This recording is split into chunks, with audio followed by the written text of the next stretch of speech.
Hi folks. So the video I did the video I did last night, yes. Well, as I said last night, basically, yeah, I was just speaking to God about things, and that understanding came. It's like, well, okay, I should do a video about that because obviously it's a slightly different way of understanding than what I've said before. Because previously I've talked about the sheepdog and the shepherd's hand and how both are very different. Their jobs are completely different. One is to listen out for the commands of the master and obey. Purely obey. Because the sheepdog doesn't consider, well, maybe there's a better option. Maybe I should do that instead. There's no considering at all. There's just, okay, the master says, take the sheep over there. Right, sheep, get over there. Simple as that. Really simple, not complicated at all. The shepherd's hand, on the other hand, yeah, the shepherd's hand is very much considering what's the best thing to do. That if you've got a sheep that's injured or, you know, trapped in a hole, you know, what do we do here? How do we work that one out? Yeah, you wouldn't get a sheepdog to do that, would you? You couldn't do it. Different jobs. It's the same as, generally speaking, you don't have people herding sheep. It doesn't work. They're not very good at it. They can do it, but they're not very good at it. You'd need probably 20 people to do the job of one dog. Right? Pointless.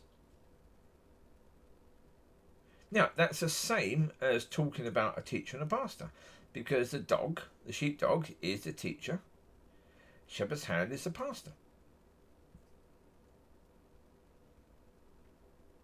Yeah. It's the same thing, but it's just different language. But different language is what can actually help people.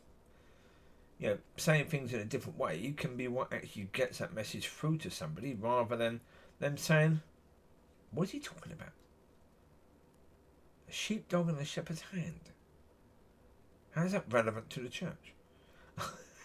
You know, well, of course it's relevant to the church. But again, it's just about language and the words you use and the analogies you use, because one's going to work with one person, one will work with someone else. And, yeah. Yeah. So, again, this whole idea that you could be a sheepdog and a shepherd's hand, no, you couldn't. You couldn't.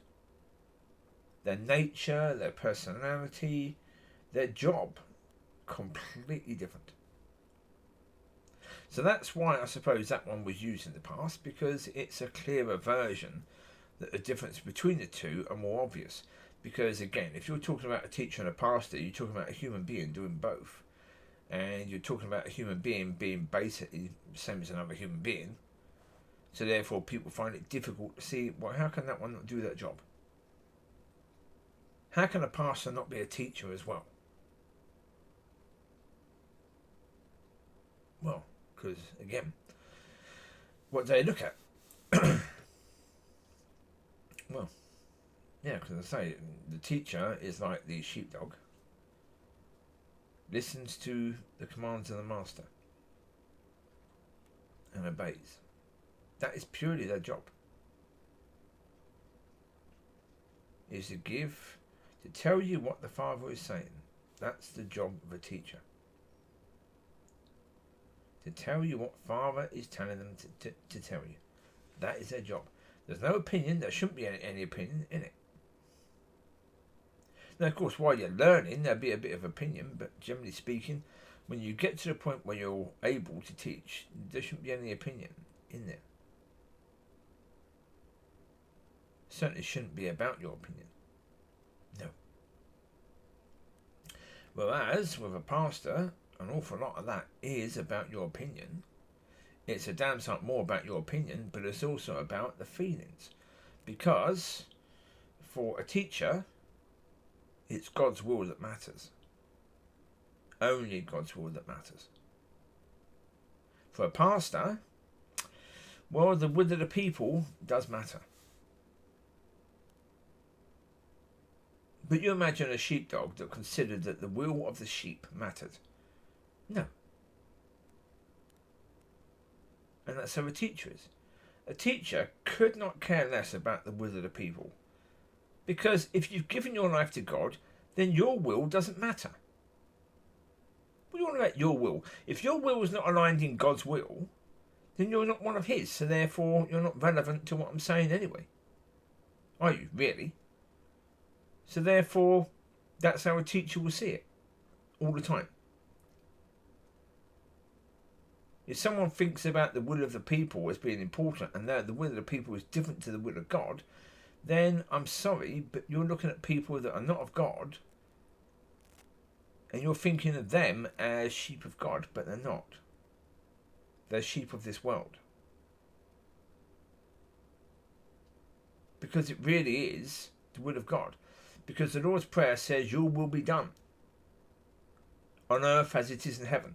Not in heaven, on earth as it is in heaven. By us. Your will be done. Not ours, your will be done. Pastors think a lot more about the will of the people. Like politicians. Politicians think very much about the will of the people because they see that their position is the will of the people because they were voted for. In Baptist churches, therefore, the will of the people is for that person because the people vote. That's why in a church there can be no vote. No vote at all because it's the will of God. It is not the will of the people. Democracy is the will of the people.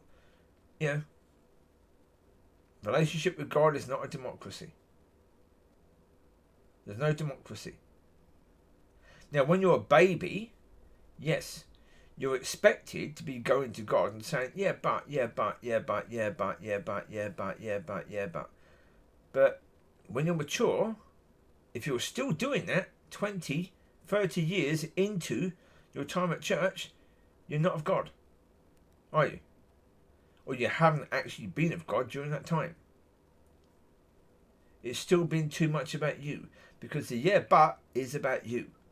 It's about your opinion, what you think, your will, what you want to say. How you feel, etc, etc, etc. Sorry, it's got nothing to do with you, really. The old man was supposed to have died. Isn't that what people tell themselves in church? Because the Bible says so. Oh, but the old man is dead. Well, where's the evidence? So that's the point. As a teacher, the teacher listens to that crap and says, well, okay, where's the evidence of that? A pastor will listen to that and say, yes, of course the old man is dead. But a teacher will say, well, where's the evidence? What I can hear from you is still the old man. You know, that bloke the other day who said, I need to be more sensitive. That's the old man in him. That's not the one of God in him, that's the one of the world in him.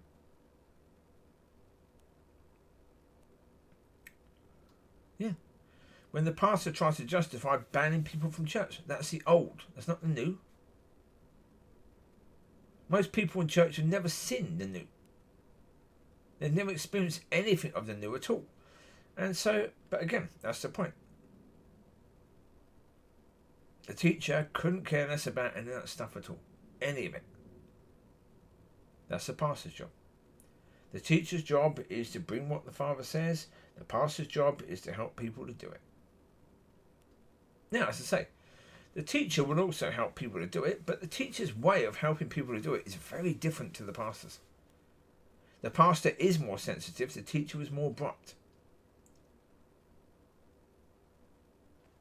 So therefore, when the teacher is helping you to do it, he's more abrupt in the way he's helping you. He's not as sensitive as the pastor. So if you need someone who's sensitive, go to the pastor. Don't go to the teacher. As I said before, if you've got marital problems, bring it to the pastor, not the teacher. The teacher will tell you to go to God. The pastor might actually tell you how sorry he is for you and how you've been the victim and blah, blah, blah.